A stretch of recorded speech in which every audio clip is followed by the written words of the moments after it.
I want you up there. Huh? What is it? You want to sit where I'm? Yeah, you want to switch seats with these? You should just. Oh. You have to hold it like that? Nah. I gotta do some work once in a while, right? Don't tell me, you can just relax.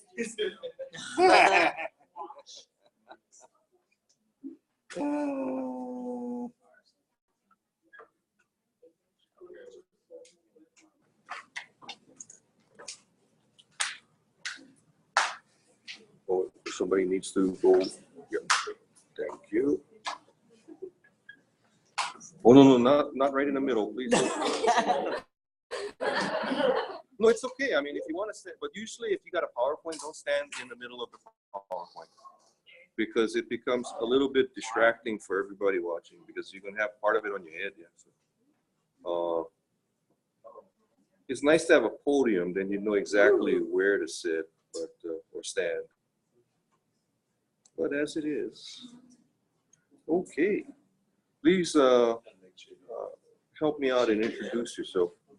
Yeah, my hands are shaking very much. I'm nervous, bro. You know? Tana. I'm Tana. That's okay. My name is Michelle. My presentation is on marketing. It's about a guy who ripped off the celebrity about 2.5 million and is facing some jail time. The case is ongoing and he got to his credit card and went in his bank account, took 2.5 million and decided he was going to live a luxurious lifestyle.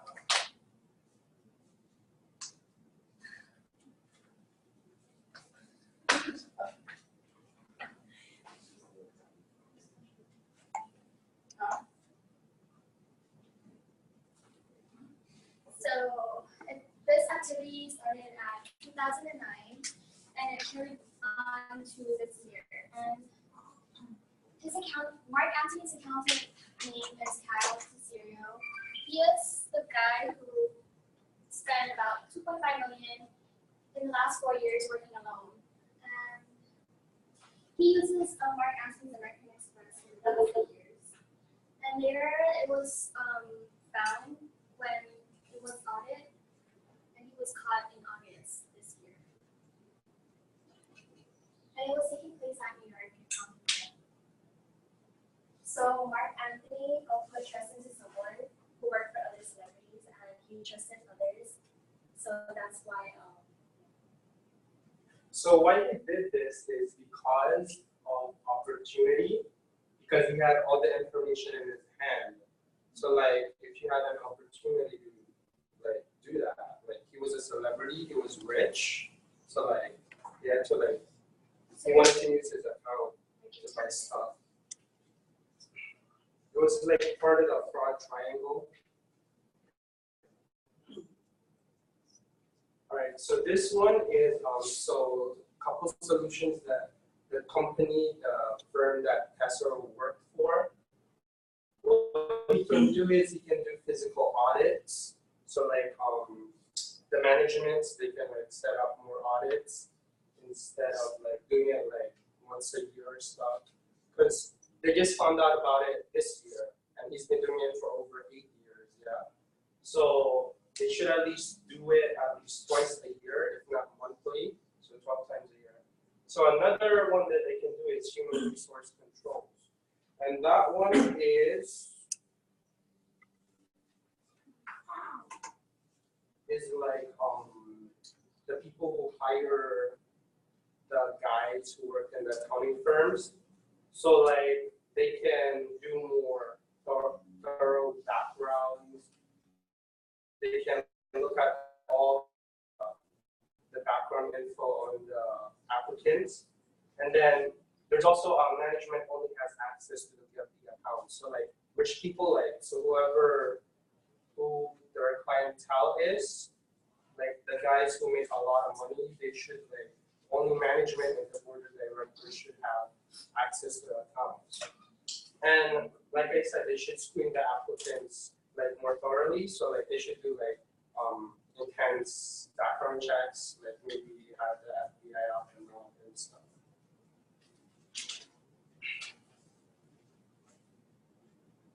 So to prevent it, the employee should monitor their employees and their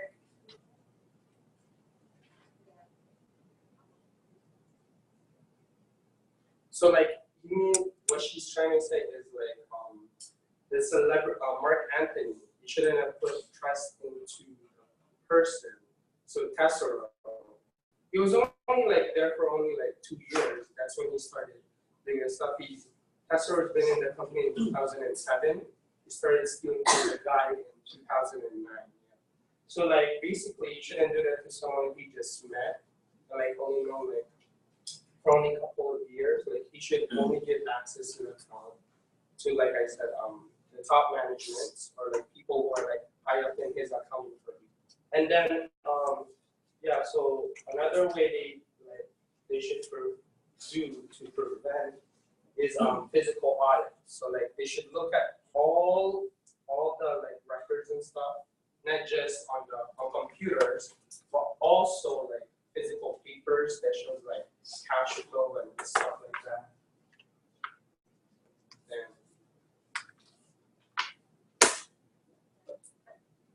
And we're done. Yay! Oh, you gotta answer questions. Anybody have any questions? Let me know.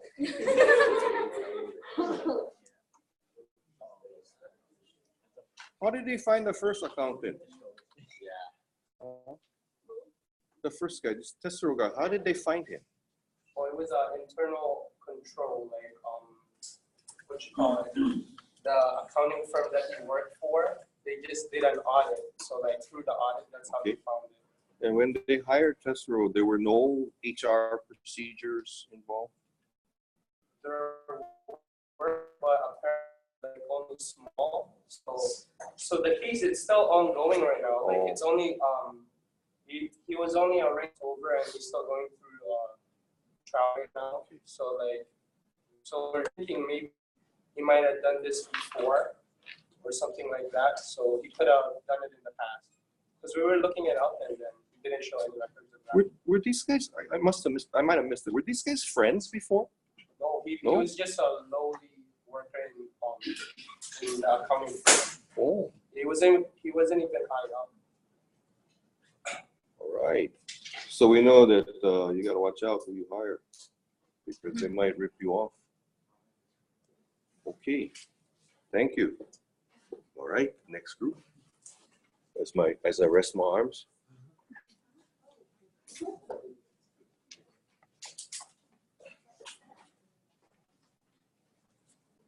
Okay. Good afternoon, everyone. My name is and I'm Alyssa. Today we are going to present on follow-up that is U.S. Jury HSBC Executive Beauty of a Firm.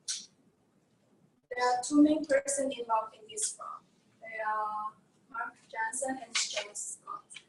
This picture is Mark Johnson. He is a 51 years old British citizen and is a former executive and a former head of HSBC's Global Foreign Exchange Cash Trading Desk. And George Scott is also a former executive and is a former HSBC's head of cash trading for Europe, the Middle East, and Africa.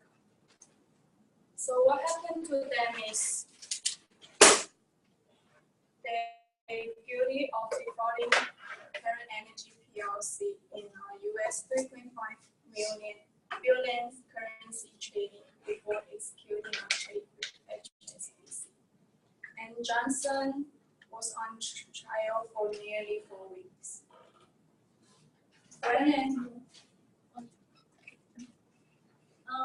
The charges from HSBC's execution of trading order from the Current Energy case was at New York in 2011.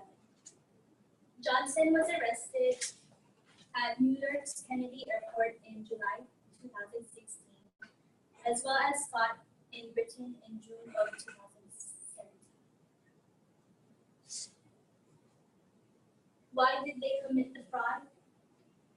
Motivation was to make profit from clients' orders and to benefit themselves and their bank. Their opportunity was that they were the bank executives and had the power they possessed. And they also thought they would surpass the law and wrongfully steal. How the fraud happened? Well, from the beginning, Kane Energy gave HSBC in 2011 the authority to convert 3.5 billion pounds of British pounds, which then involved Mark Johnson and Stuart Scott, which Stuart Scott then schemed to rise the price of the British pound, which he was the head of the currency trading in London, so it gave him real big authority in this position, which then gave him the authority to give Mark Johnson, who was also a big position, so they can correlate together and work on this game, which then making millions for HSBC at Kane's expense, which to be exact was $8 million for the company. Because Johnson was buying pounds as Stuart was rising his prices, and initially rose the British pounds as he was buying and Stuart was selling. So it all added up to just corruption in general.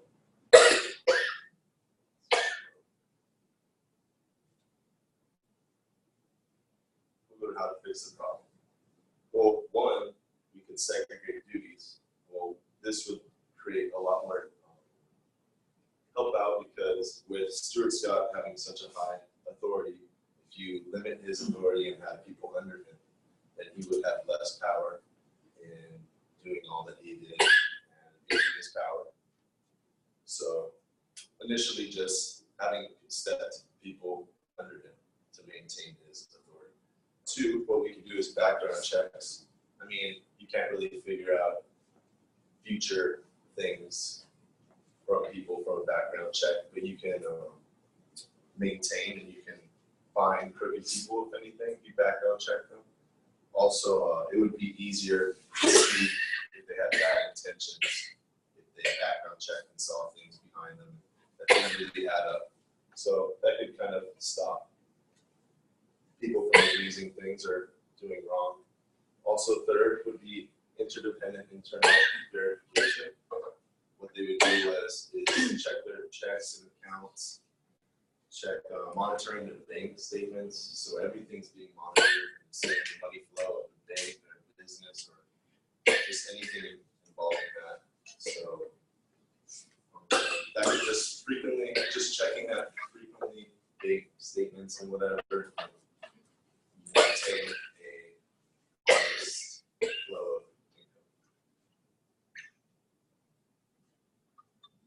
These are bibliography and all of our sites. Or you gotta stay up there and answer questions. You should stay up there and answer questions. Somebody must have a question. I should have had like chocolate I could throw out to people who ask questions.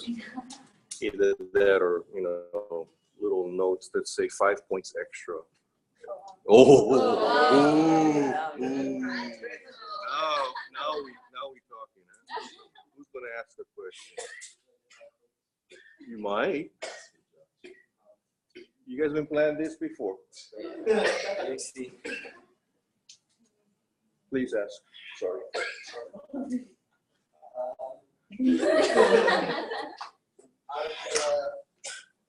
Out of the options you chose to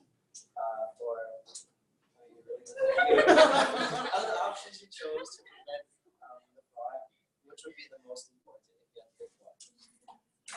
My most important would be the interdependent internal verification, because like if somebody just checked all their bank receipts and their statements I think they would see like the cash flow of what the business is making illegally and what it's changing the pounds of British pounds. So I think that's like the main thing is they would catch it at the start rather than letting an ongoing process and then, oh, where's the $8 billion and how do we get $3.5 billion in pounds increasing? So yes, an independent internal verification would be the one. So kind of a simple question for everybody. Hopefully somebody else is looking at their computer instead of paying attention to what we're doing. I know, terrible, aren't they? I'm not that smart, so 3.5 billion pounds. I don't understand that. I understand dollars. How much is that in dollars? Well, pounds, I mean, currency, I don't know to exact the currency of British pounds to American. Could you find out? I don't have it on top of my head. Could you find out now? I mean, not off the top of your head. Could you find out? I could find out. How would you do that?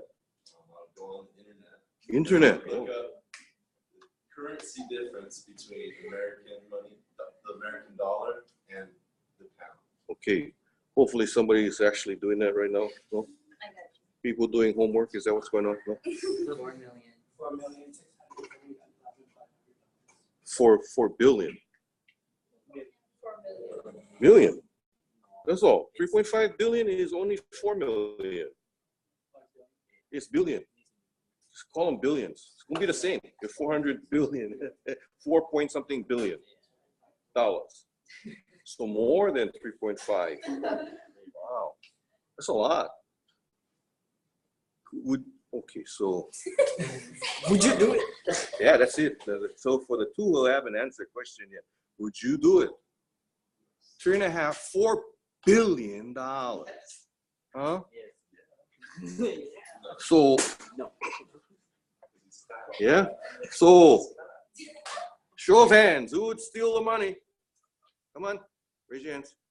Hey, you said you was gonna no, you said you was gonna steal. Raise your hand. Okay. Who else stealing? Who else stealing? Come on. Be honest now. $4 billion. Yeah. Nobody? Huh? All right. Huh? Would it matter? Huh? It would matter. Oh, but 4 billion and a chance of getting caught. How about that? No? Oh. How much would you steal with a chance of getting caught? With the chance of getting caught? Yeah. Actually, 4.5. Yeah, I would do that. You do it? All right. That's a lot of money. That's a lot. You know how much money? You know how much money that is? You know how much money these guys steal? Gosh, it's pretty neat, man. Okay, thank you.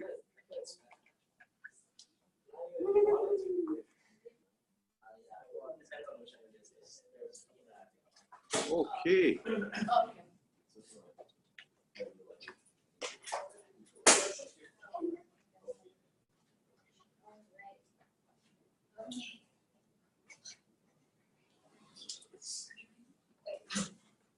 Hi, good afternoon, guys. I'm Dee,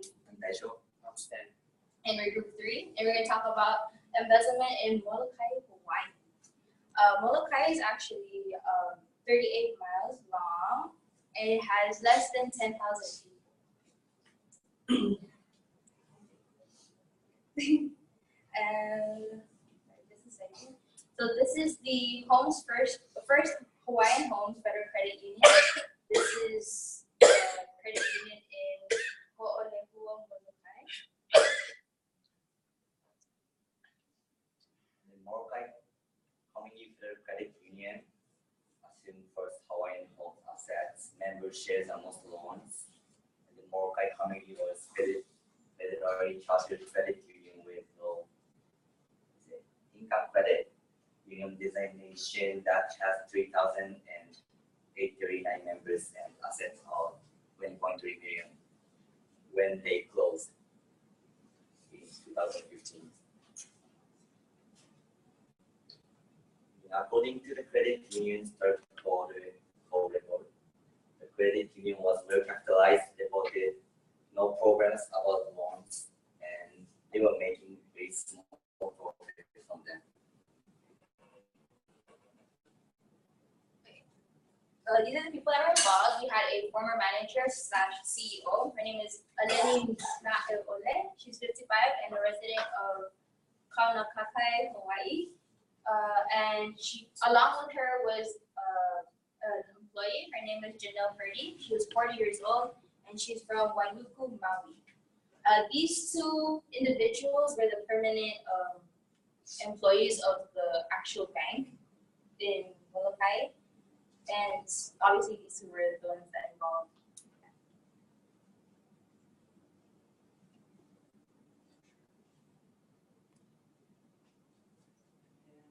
Yeah, Hawaii Home Federal Credit Union closed in 2015, and then they merged with Molokai Community Federal Credit Union. And now they have growing their members, and then now it's over 4,472 with assets of more than 24 million 3,420 members after March with Hawaii Home FCU. And then they have now main office and then 2 branches office in Molokai. So the charges, were they proven guilty and how they did it basically? They got 30 years, up to 30 years of imprisonment for this one, and they fine up to $1 million, which they steal basically together. Each of the defense of the 2 women will get 5 years imprisonment plus for this, and up to $250,000 each for the conspiracy charge. Not only extra, she's gonna get 2 years reasonable false document because she was the head of the whole fraud. Like she did it, and it was her idea, and then plus another fine up to the 250, another 250 just because she stole other identity. Then how they did it, basically both of them, they were responsible for contacting all banking transactions and maintaining books and all these records. So basically they could do anything what they want with it, and nobody would know. What happened is they're issuing checks from the first Hawaiian Homes accounts to cover their personal expenses. So like cars, loans, like phone, home, everything. They also are stealing from their actually relative, like family members. So they were like, they would not know and stuff. So, and they basically falsificate the signature and everything because the CEO had the signature, so she can sign up anything. So that was really easy.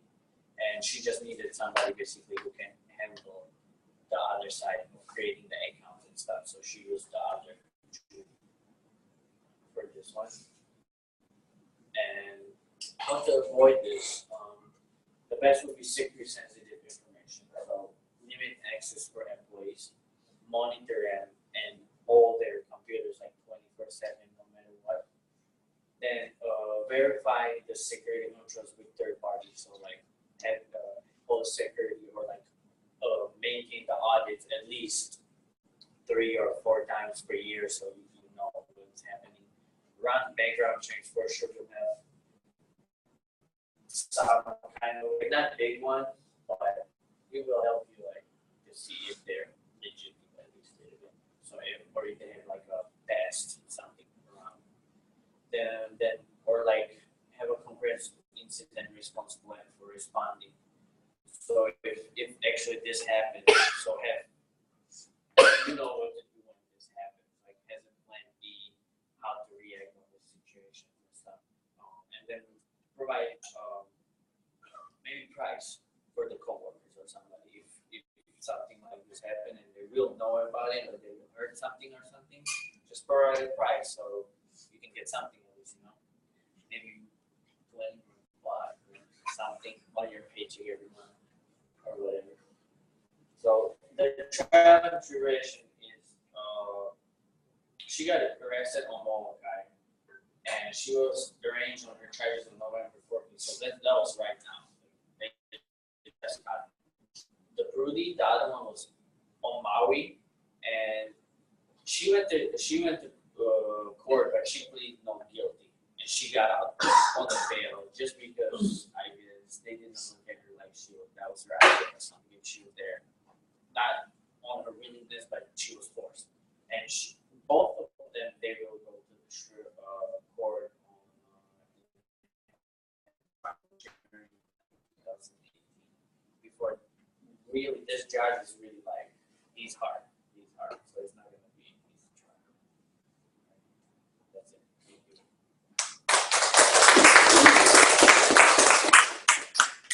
So tell me, you know what bail is for, right? Stan. Yeah. Yeah. You don't know what it's for. Well, you got to pay money to get out and wait for your trial date. Like you said, So offer you're up. just not gonna be in the jail. Yeah, and then the amount of bail is based on the seriousness of the crime and the likelihood that you'll run away, right? So they make you pay money like a deposit, and if you don't go to trial, they take the money away, and they chase you, right? But like you said, there's an interesting idea: provide a bounty for people who rat each other out. Yeah, but remember, we only had 2 guys in the beginning one, right? So what? They're going to rat each other out.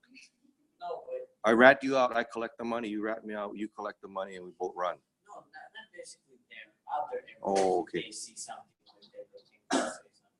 Oh, okay, good. Yeah. Good. Because, so what else would you do?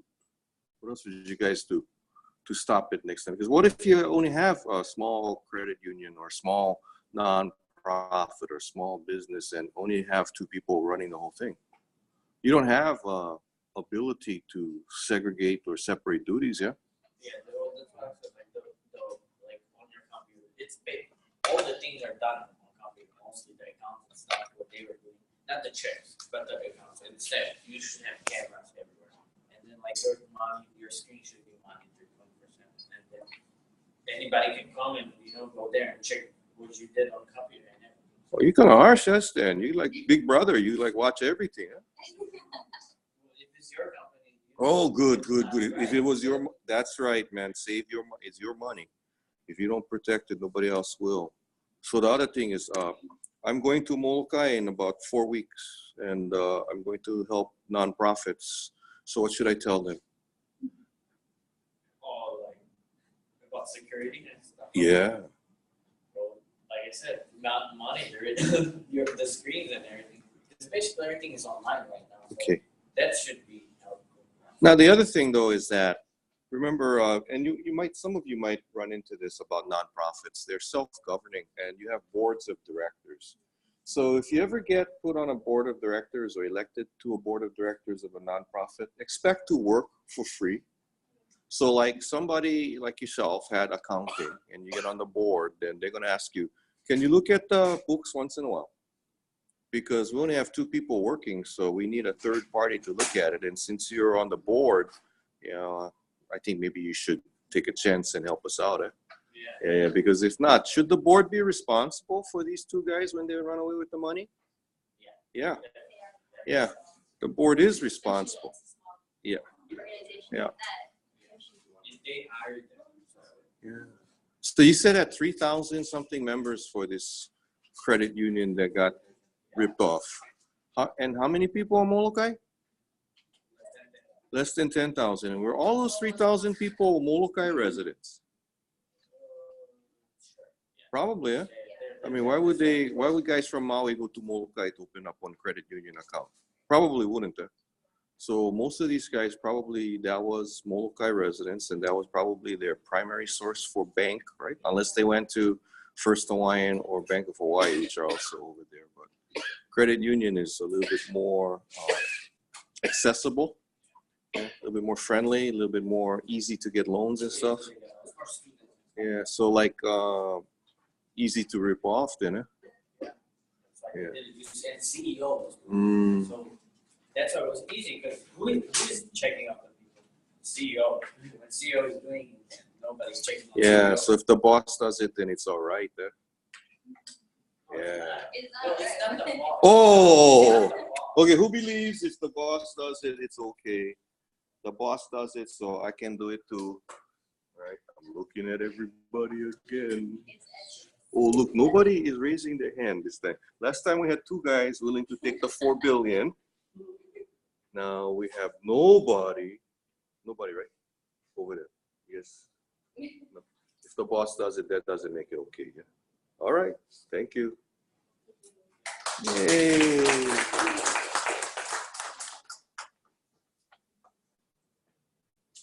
I know most people are reading off the slides or reading on the cards, which means you didn't practice, but that's okay.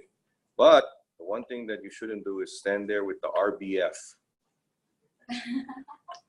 You all know about RBF, right? Don't make RBF when you're up there and you're not talking. Resting bitch face. Yeah, that's it. Do not do that.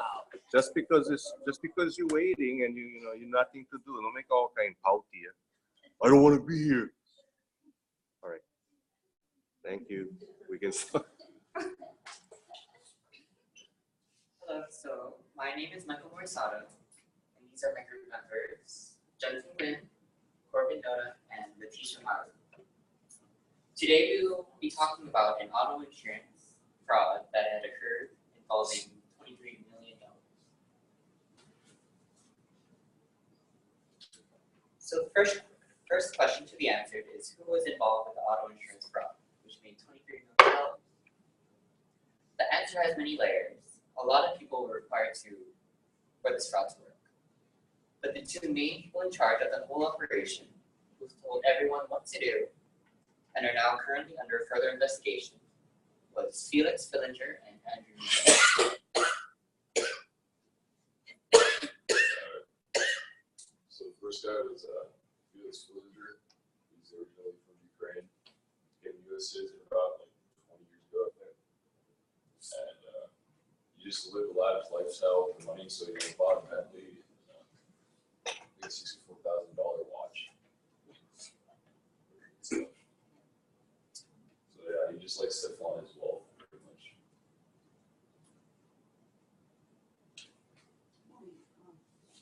Yeah, Andrew Bernstein is a great one of the partner. He's originally from Ukraine. He is a citizen for 20 years or more. The wife died 2 years before they got caught. And he has 15-year-old daughter.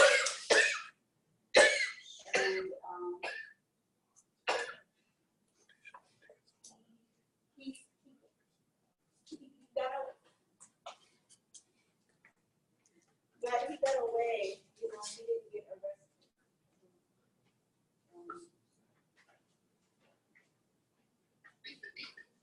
So to generalize the claim, Schumann has contributed in money on assets to $23 million of insurance fraud at chiropractic clinics over in South Florida, and both men have now had to filing accusations, racketeering, annual fraud, conspiracies, fraud, healthcare fraud, and making false statements.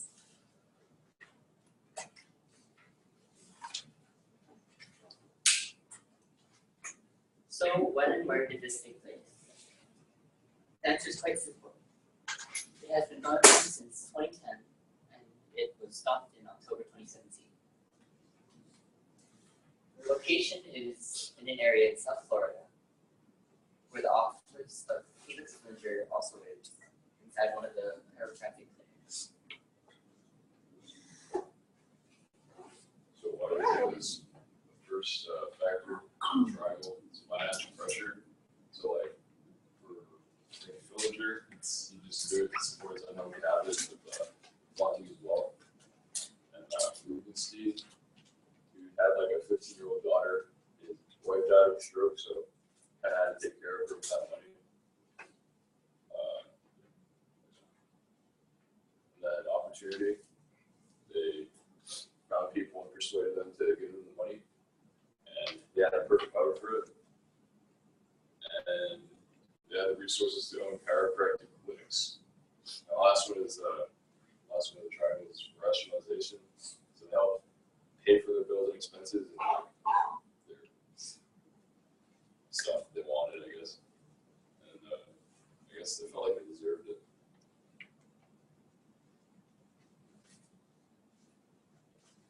Okay, so how did this fraud occur?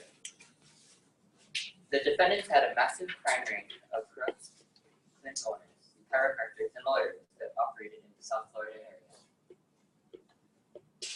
The operation had defrauded more than $23 million from 10 auto insurance companies.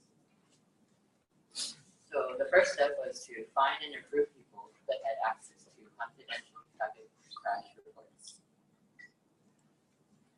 There were people like tow truck drivers and body shop workers. Their role was to refer the people involved in the crash to the clinics to receive unnecessary treatment. They were compensated by being paid legal kickbacks from $500 to $2,100 per patient. The next step was to take over failing clinics.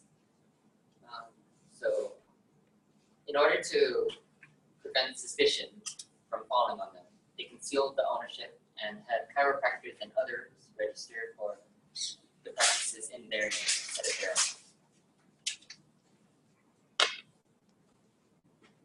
The end screen was to raise their medical bills by requiring their patients to get more treatments than necessary, having each one to visit nearly 30 times, and having some of them take expensive tests in a short period of time to charge them insurance more money. Taking advantage of non-farm promotions in Florida's personal injury protection insurance, or the PIP for short. The PIP required auto insurance providers to pay up to $10,000 for emergency treatment.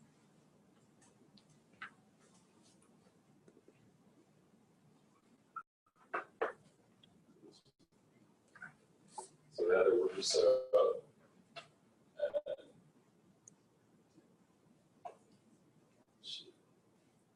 Actually, we're going for this. So they had their workers set up, and it was time to put plan into motion. Put the plan into motion. The patients started following.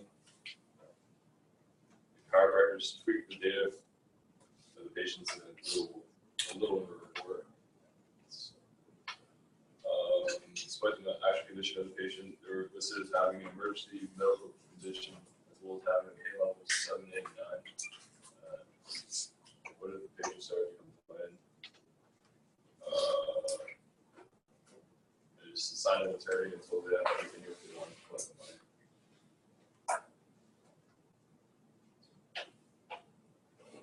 Well, how long did they get away with it?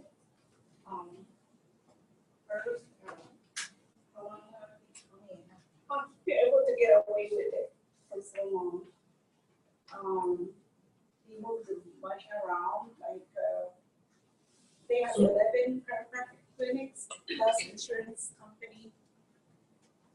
And they were hiring people to accomplish with them, to get along with them, like the workers in clinics, the attorney, and the people who, the tow trucks company for accidents. They would collect accident areas wherever the accidents are. And that's how they would give them card right away and to do their business, to make them come to their clinics. And what they did with the other money, after they had found out, after they got caught, they have moved the money around, naming their corporation through their family, mothers, wives, placed in trust in wives, mothers, and family. So, and also they did a legal shop too. They closed all the chiropractic clinics because they got caught, but they also invested, after that they also invested in legal shops. And that's where they denied it, that all businesses they have legal shops. How can be done to prevent this from recurring? Having someone average now and they came in and supervise or chapter report of patients to make sure they are legitimate. So our source was Sun Sentinel. Sun Sentinel is the daily newspaper of Broward County, Florida. And it is the largest circulation of daily news in the area. The writer of the article is Paula McMahon. So Paula, who is a writer of Sun Sentinel, writes about federal courts and legal issues. She is a graduate of Dublin City University and University College, Dublin. So before she worked at Sun Sentinel in 1998, she worked for the Times Herald Record in Middletown, the New Jersey Herald and News, Clifton, New Jersey, and the Irish Independent.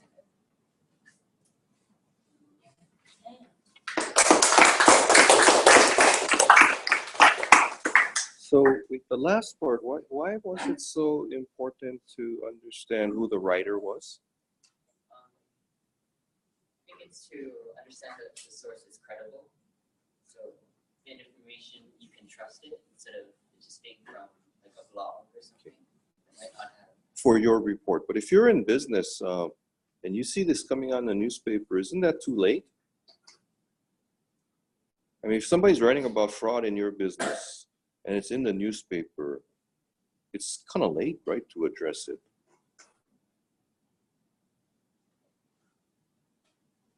What do you think? Yeah? No? How come? Because people might, some people might want to find out about frauds, like us. Oh, okay. But still, that's an academic assignment. So I'm asking, if you're the manager of the business and you are not like these guys defrauding everybody, if you see it in the newspaper, isn't it too late to do anything? No? You can still do something. Okay. Who? Okay. But if you only now finding out by reading a newspaper article, isn't that? Yeah, kind of late to, yeah. So you should be a little bit more involved, yeah. But so these guys, I mean, I was just kind of curious about why you gave her so much space in your presentation, because your presentation space is valuable, yeah. What could be, what do you think they do now to stop this? Because the fraud is by medical practitioners treating accident victims going through insurance company, right? How do you stop? I mean, how could you do anything to reduce that amount of fraud? Because we hear a lot about Medicare and Medicaid fraud, right, in the papers these days and in the news. So what can be done? Because these doctors always seem to cheat. And chiropractors, apparently you can just set up a chiropractic shop, right? Do you need a degree to be a chiropractor? You gotta be a doctor. You gotta go to med school. They should have a degree, yeah. Okay, it's a degree. It's a 2-year associate degree. That's all. So you can become a doctor after 2 years. They're not doctors. They're bone crushers. So anyway, thank you. Anybody else? Questions? No? You like going business, defraud people? No?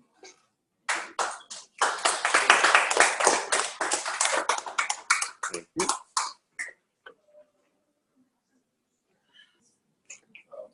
Oh, fancy. Use the kind of scrapple painter. Your teacher's an a-hole. There? Yep. All right. Got it. Hello, how you guys doing? This is our fraud case. My name is Pastora. My name is Raymond. I'm Michael.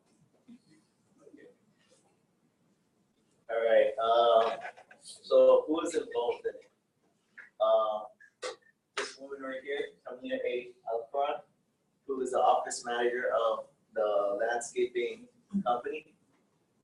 The owner, Greg Boyer, who is the owner of Greg Boyer Hawaiian Landscapes, and the judge of the trial, and Keith Kanishiro, the prosecuting attorney of the trial, Deputy Prosecutor Chris Van Marder, who who was a prosecutor in the trial before in 2006, and also the president of AYSO, who was stolen by her back in 2006.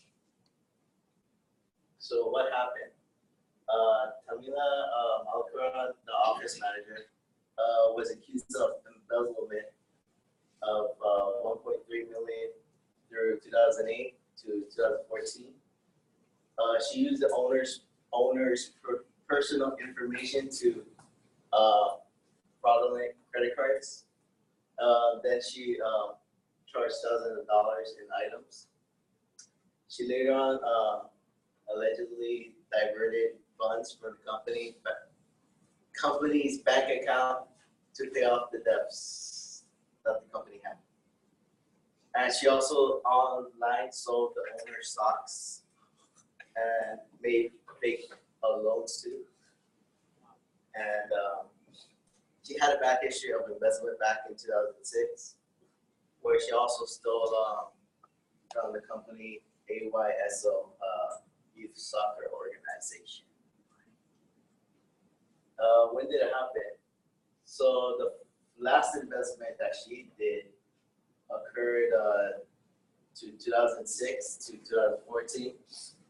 And the first investment that she did with the AYSO occurred in 2003.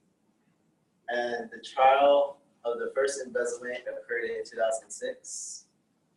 And hopefully the last trial that she will have happened in 2012, 2017. And she was found guilty and sentenced 20 years to prison. Why did she do it? Well, she stated that her father got sick, so her mind was just everywhere, so she wasn't thinking correctly. And she had the opportunity to do it because she had all the information from the company.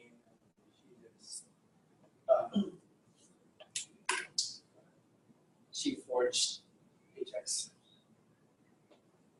And where is it on this island? It was a landscaping company, and she did two of those things, two fraudulent, which was already stated, 2003 and 2016. So 18 months from AYSO, she stole $40,000, which was, she got 5 years, 5 years probation and 300 hours of community service. Yeah. And then in 2008 and 2014, she stole 1.3 billion from the landscaping company, which is she got 20 years. So how did the fraud occur? It was, so as previously stated, she used the owner's personal information to open fraudulent credit cards to charge thousands of dollars of merchandise and service, which she used to use it. She diverted the funds from the company to pay for these charges, and she sold the owner's stocks online and forged company checks, applying for a dozen fraudulent loans and to create dummy corporations where she could keep the money safely. And over the years, she forged 70 checks and has 211 counts of identity theft, computer fraud, theft, and forgery. And while that happened, the owner's credit was ruined. The owner was also sued by the lenders since he never got to repay them. And the victim is facing long-lasting consequences. And she also had a theft over a decade ago from the Youth Soccer Organization when she was a treasurer, and she forged 7 checks over an 18-month period. So, who has more business like this company, landscaping company? It's often difficult to set up a different internal control, but a small business should care about at least this internal control to minimize the risk of fraud. First, background check. A small business must conduct a background check before hiring a person who handles cash, accept payment from client or access to the company account. So in this case, Camila had history of theft. She had stolen money from the youth soccer organization before she was hired by the landscaping company. So if the landscaping company's owner had conducted her background check, he probably didn't hire Camila, and he could prevent this fraud. And next, keep track of business checks. So for example, using pre-number check with amount and page type in permanently. Separation of duties. Small business with limited human resources, it's often impractical to set up separation of duties. However, failing to provide separation of duties can result in a risk of fraud.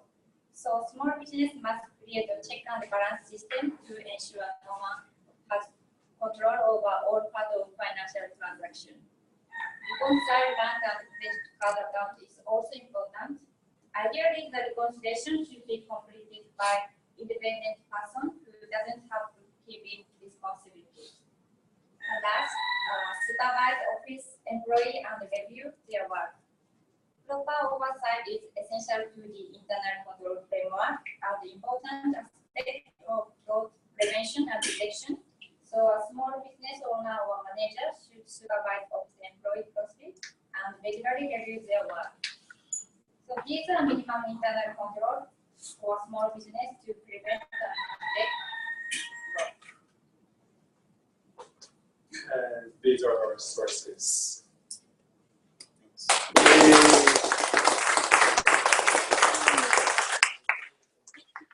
So anybody would have hired this person? Yeah, you rip off little kids. That's pretty bad, yeah. Wow, she rip off the little kids and then she go rip. Well, the guy, you know, he's just not that smart yet. But the little kids one is pretty bad. Well, thank you.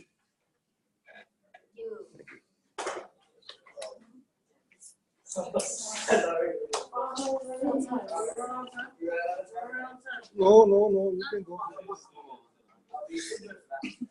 Still get time, bro. Still get time.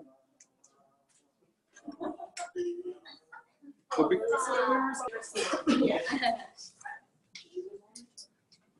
unless you get the kind of job I get, then you do it.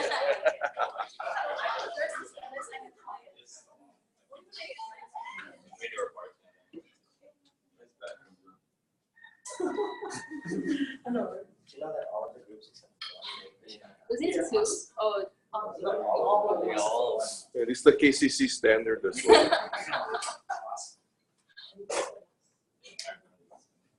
Okay, good afternoon, everyone. We're group 6. My name is Opa. I'm Josh. I'm Robert. And we're going to be talking about a federal bank fraud and tax charges. So overall, we're going to be talking about some info on how it happened and our solution actually. And before I start, so our first thing we're talking about is Joanne, and she used to work for Honolulu magazine. So you guys recognize. Yeah. So Honolulu magazine started in 1888, so it's been in business for a very long time. So it's kind of odd to have this, within a company that's been in business for a long time. So she's a 44-year-old lady that lives in Kapolei, and she had 32 counts of bank fraud and 4 counts of false tax returns filling. And also, she's been involved in doing this fraud within 2009 to 2014. And also, she got arrested in June of this year and got guilty in October of this year. Honolulu magazine works together with media company, and she had her reasons for just for the money and use of the money that she used for, and she deposited $3.8 million into 2 fake American savings accounts and tried to cover it with paying back of $2.1 million. and this is the media group. So as you can see, there's like some groups that you guys might be familiar with. So like I know mostly like Pagoda and the magazines and also the radio on ESPN on listening to sports. How did it happen? She was a collection analyst at the AIO Media Group since 2004, and she opened 2 fake companies with names kind of similar to, if you saw that whole list of companies that fell under the parent company, it weren't that hard to form fake companies, so their launch name was not the same, but could be similar. And the names are closed, and when she started to deposit money into her fake accounts at the bank, they just accepted it. And probably because she was also doing it to the main account, the real accounts too at the same time. Okay, so she opened her first account in 2007 and then a second in 2012. And she started doing business, stating that she had, as stated earlier, she took 3.8 million was taken from her employer and put it into business accounts that were fake business accounts in the American Savings Bank. And this occurred during a 4-year period. Possible audits occurred during the 4-year period, probably towards the end, not at the very beginning. And the IRS started looking into her assets. Internal auditors were actually employees evaluate the fitness of their company's internal controls. And the IRS auditors were verifying the accuracy of her tax return record. Well, actually, probably hers and the company's by analyzing tax forms that was submitted to the IRS. And 4 years of tax fraud led to the discovery of the fraud activity within the company. And her primary job actually was to analyze the customers' financial conditions and authorize whether authorized credit lines to them. She was supposed to minimize bad debt risk and maximize the receivables collection. She assisted the order management, reconcile customer statement filings. She communicated with the credit department and company payment policy, so she kind of was overseeing some of that. She participated in the process, improving projects, and support other management directives. In other words, you do what else I tell you to do. She was. We have 4 solutions that we would like to recommend in order to prevent this from happening. So first of all, segregation of duties. So in a sense, don't let one person handle everything. Giving one person the keys to the car means they're going to take it, obviously. So have 2 separate parties perform and sign the person. You would want an accountant, an employee who maintains the cash balances for what's going to cashier, who maintains the custody of the actual cash on hand. The second one is going to be independent internal verification. So basically, they're going to have like random reviews of their work. So it's kind of to keep them on their toes and prevent them from actually being comfortable enough to steal the money. The next is, basically, this is our trifecta of internal control. So you have the 2 people, the accounting employee and the cashier, who basically deal with the books and the money. And then you have the treasurer, who takes the who analyzes and compares, files a report, just to make sure that everything's going well. And then the last is to be mandatory vacations, so that they're constantly working. They have to. They won't have time. It won't be a cycle. They have to take a break, which means that there will be an option to find, or there'll be a time where you can find a problem, instead of one person's always doing it, which means that it'll be hard to trace. This will make it a lot easier for you to find problems with you.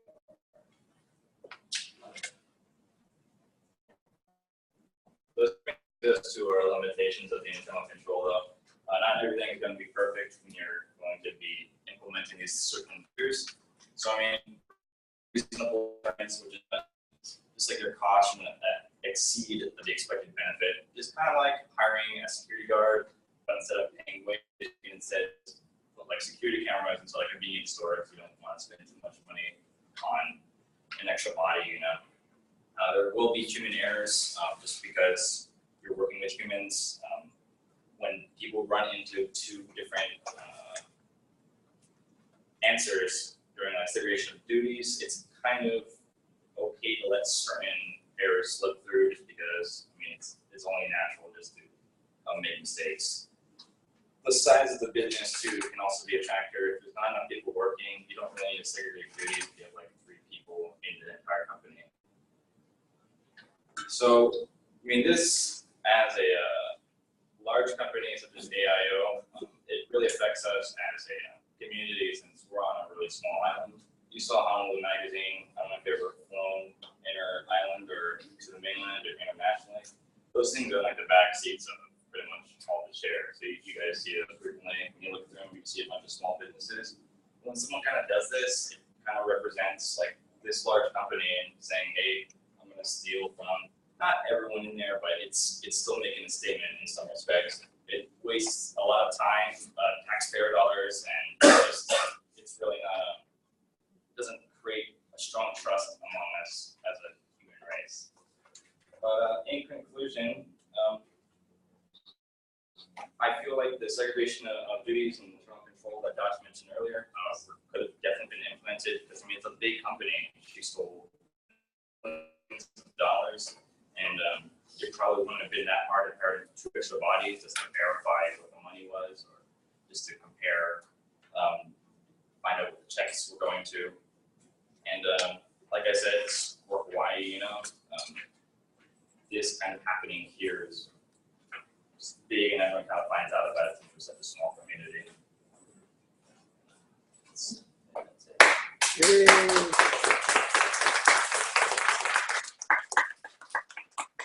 You can borrow 1 minute from the break.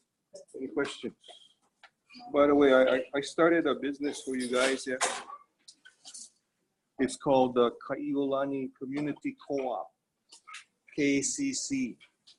We're going to start ripping off tomorrow. Please file for your share as soon as possible.